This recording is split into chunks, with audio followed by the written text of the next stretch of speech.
తాడేపల్లి నుండి Tenali వరకునే on road వెళ్ళలేని ముఖ్యమంత్రి సరే పొద్దుట ప్రజల దగ్గరికి ఏ విధంగా వెళ్తారనే ఆరోపణ కూడా మీ పార్టీ వాళ్ళు ఎదుర్కొంటున్నారు. మీ వరకు వచ్చింది అది? ఆయన అసలు మాజీ స్పీకర్గా ఎట్ట చేశాడో నాకు అర్థం కాల. ఒక ముఖ్యమంత్రి గారికి కొన్ని ప్రోటోకాల్స్ ఉంటాయి. ముఖ్యమంత్రి గారు ప్రోటోకాల్ ప్రకారం ఏదైతే అక్కడ ఉన్నటువంటి సెక్యూరిటీ అధికారులు సూచించేటటువంటి సూచనల ప్రకారం కూడా వెళ్ళాల్సి ఉంటుంది. సో ముఖ్యమంత్రి గారు 28 కిలోమీటర్లు 29 కిలోమీటర్లు ఆన్ రోడ్ జర్నీ చేశారనుకోండి. ఈ 28 కిలోమీటర్లు వెళ్ళేదాకా అవతల ఒక అరగంట ముందు, యువతల వెళ్ళిన ఒక 10 నిమిషాలు పావుగంట దాకా మొత్తం ట్రాఫిక్ ఆపాలి కదా.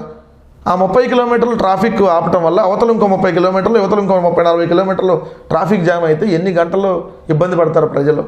మినిమం బేసిక్ నాలెడ్జ్ కూడా లేకుండా ఎలా మాట్లాడతారు నాకు అర్థం కాల. సో అదేమన్నా 1 కిలోమీటర్కి ఏమన్నా 1-2 కిలోమీటర్లే కదా సార్ ట్రాఫిక్ ఆగితే ఏంటి? అక్కడికి కూడా మీరు హెలిప్యాడ్లో వెళ్తారా అంటే దాని క్వశ్చన్.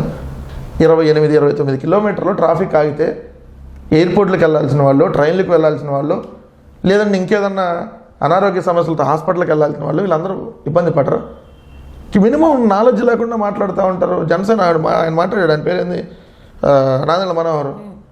కనీసం జ్ఞానం లేకపోతే ఎలా? ముఖ్యమంత్రి గారు రోడ్డు మీద ఎందుకు తిరగలేదు? ముఖ్యమంత్రి గారు రోడ్డు మీదే.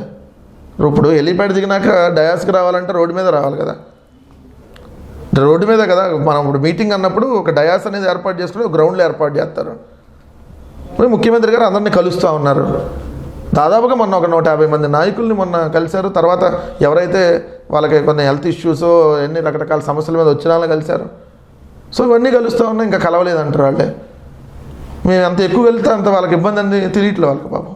ముఖ్యంగా ఏదైతే జగన్మోహన్ రెడ్డి గారు పథకాలంటూ, ఉచితాలంటూ, సో 40-45 ఇయర్స్ నుంచే మహిళలకు ఎంతో కొంత బ్యాంక్లో వేయడం, లేకపోతే ఈ పెన్షన్లు ఇవ్వడం, సో వయసు తగ్గించే కొద్దంటే 40-45 ఏళ్ళు ఉన్న వాళ్ళు మంచి వయసులో ఉన్నట్టే వాళ్ళు ఇంకా పని చేసుకోగలరు, వాళ్ళు ఎందుకు ఉచితాలు అంటూ సోమరిపోతులు చేస్తున్నాయని అని ప్రతిపక్షాలు ఆరోపిస్తున్నాయి.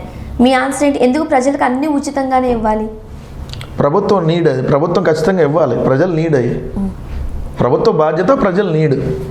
ఇవ్వకూడదు అంటానికి 40-45 ఇయర్స్ వాళ్ళు ఏదో ఒక వర్క్ చేయగలరు కదా, స్టామినా. వాళ్ళకి పెన్షన్ ఇవ్వట్లేదు కదా, వాళ్ళకి నెల పెన్షన్ ఇవ్వట్లేదు కదా. ఇప్పుడు 45 ఏళ్ళ పైబడినటువంటి మహిళలు ఎవరైతే ఉంటారో, 45 ఏళ్ళ నుంచి 60 సంవత్సరాలు లోబడినటువంటి ఎవరైతే మహిళలు ఉంటారో, లోపడినటువంటి మహిళలు, వాళ్ళకి ఆసరా కార్యక్రమం, చేయూత కార్యక్రమం ద్వారా వాళ్ళు ఏదైనా చిన్న వ్యాపారాలు పెట్టుకోవడానికి, వాళ్ళకి చిన్న వ్యాపారాల ద్వారా, లేదంటే ఇప్పుడు సపోజ్ మీకు ఉంటాయి గేదెలు, ఆవులు, వాటి ఏదైనా కొనుక్కొని వాటి ద్వారా జీవన ఉపాధి పొందటానికో ఇచ్చేటటువంటి కార్యక్రమం. అది ఇవ్వకూడదంటానికి మీరు చెప్పండి, మా మొత్తం తీసేస్తామండి వస్తే అని చెప్పి చెప్పండి ప్రతిపక్షాన్ని. ఇంతకు రెట్టింపిస్తామని ఎందుకు చెబుతున్నారు? మరి ఇంతకు రెట్టింపిస్తామని ఎందుకు చెబుతున్నారు? సో దీనికి సంబంధించి జగన్మోహన్ రెడ్డి గారు కూడా ఒక ఆసక్తికరమైన వ్యాఖ్య చేశారు. ఇవి ఉచితాలు కాదు, మేము వాళ్ళ మీద చేస్తున్న ఇన్వెస్ట్మెంట్, భవిష్యత్తులో అవి మాకు వాళ్ళ దగ్గర నుంచి రిటర్న్ వస్తాయి అన్నట్టు. అంటే దాంట్లో మీరు అన్నదంటే ఎడ్యుకేషన్ కాన్సెప్ట్. ఇప్పుడు ఒక విద్యార్థికి మనం ఈరోజు అమ్మఒడి కార్యక్రమం ద్వారా 15,000 రూపాయలు ఆ విద్యార్థికి సంబంధించి తల్లికి అందిస్తున్నామంటే, అంతకుముందు జగన్మోహన్ రెడ్డి గారు పాదయాత్రలో వెళ్తున్నటువంటి సందర్భంలో జగన్మోహన్ రెడ్డి గారి దగ్గరికి అనేక మంది తల్లులు వచ్చి, అయ్యా మాకు 2 పిల్లలు, మేము ఒక్కరిని మాత్రమే బడికి పంపించగలుగుతా ఉన్నాం, ఇంకొకరిని మేము బడికి పంపించాలంటే ఆ పిల్లాడిని పనికి పంపిస్తేనే ఒక్క పిల్లాడిని బడికి పంపించగలుగుతా ఉన్నాం, ఒకళ్ళు బడికి ఒకళ్ళు పనికి వెళ్తున్నారు, బికాజ్ ఆఫ్ మాకు ఇక్కడ సోర్స్ లేదేమంటే, అప్పుడు జగన్మోహన్ రెడ్డి గారు ఈ కార్యక్రమాన్ని తీసుకొని వచ్చారు. 15,000 రూపాయల అమ్మఒడి కార్యక్రమం. సో 15,000 రూపాయలు ఇవ్వటం వల్ల ఏంటంటే 2 పిల్లలు బడికి వెళ్తున్నారు. పిల్లలు మనకు బడికి వెళ్తే రేపొద్దున మంచిగా చదువుకుంటారు. చదువుకున్న తర్వాత ఏదన్నా చిన్న కంపెనీలో, లేదంటే చిన్న ఉద్యోగాలు ఏదో ఒకటి పొంది వాళ్ళ కాలం మీద వాళ్ళు నిలబడతారు. నిలబడటం వల్ల రేపొద్దున పిల్లల భవిష్యత్తు కోసం మనం పెట్టేటటువంటి పెట్టుబడి అది. పిల్లల భవిష్యత్తు కోసం మా ఏదో రాష్ట్ర ప్రభుత్వానికి వచ్చిద్దని కాదు, ఆ పిల్లలు, ఆ కుటుంబం ఆర్థికంగా ఎదగటానికి ప్రభుత్వం కల్పిస్తున్నటువంటి భరోసా అవి. సో దాన్ని ఉచితాలంటే అట్లా. ఉచితాలంటే ఏంటి? మీకు సెల్ ఫోన్ ఇస్తాం, మీకు కలర్ టీవీ ఇస్తాం, లేదంటే మీకు వాషింగ్ మిషన్ ఇస్తాం. అవి ఉచిత పథకాలు అంటే. ఇవి ఉచిత పథకాలు కాదు, ఇవి ప్రజలకు నీడ్, ప్రజలకి నిత్య అవసరమైనటువంటివి. ప్రభుత్వం అది బాధ్యత. సో ప్రభుత్వం బాధ్యతగా తీసుకొని వాళ్ళకి ఇస్తుంది. సో ఈరోజు స్కూల్కి వెళ్ళి చదువుకోవాలంటే ఫీజులు భారం. అందుకనే ఈరోజు గవర్నమెంట్ స్కూల్స్లోనే ఇంగ్లీష్ మీడియం తీసుకొని వచ్చాం. గవర్నమెంట్ స్కూల్స్ని కార్పొరేట్ స్కూల్గా తీర్చిదిద్దాం. అది ఈరోజు పిల్లల భవిష్యత్తుకి ప్రభుత్వం పెడుతున్నటువంటి పెట్టుబడి. వాళ్ళకి ఆ పెట్టుబడి విద్యార్థుల భవిష్యత్తు మీద పెడితే భవిష్యత్తులో వాళ్ళు ప్రయోజకులు అవుతారు, పెద్ద సీఈఓలు అవుతారు, పెద్ద డాక్టర్లు అవుతారు. సో రేపొద్దున రాష్ట్రానికి ఉపయోగపడతారు.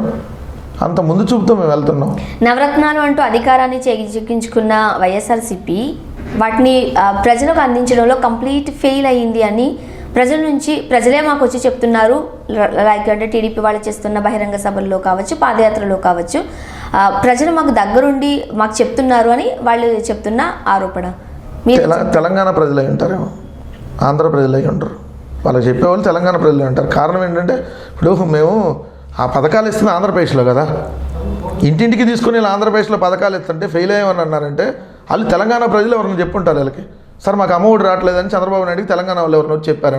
నవరత్నాలు ఇవ్వడంలో మీరు సక్సెస్ అయ్యారా ఫెయిల్ అయ్యారా ఒక మాట్లాడితే మీరు ఏం చెప్తారు? 100% మేము అన్నింటిలో సక్సెస్ అయ్యాం. ఈరోజు నవరత్నాల్లోనూ మీరు సక్సెస్ అయ్యారని చెప్తారు. అభివృద్ధి సంక్షేమం రెండిట్లో మేము సక్సెస్ అయ్యాం కాబట్టే కదా ఈరోజు మా మీద గుంపుగా వచ్చి పోటీ చేస్తూ ఉంటుంది.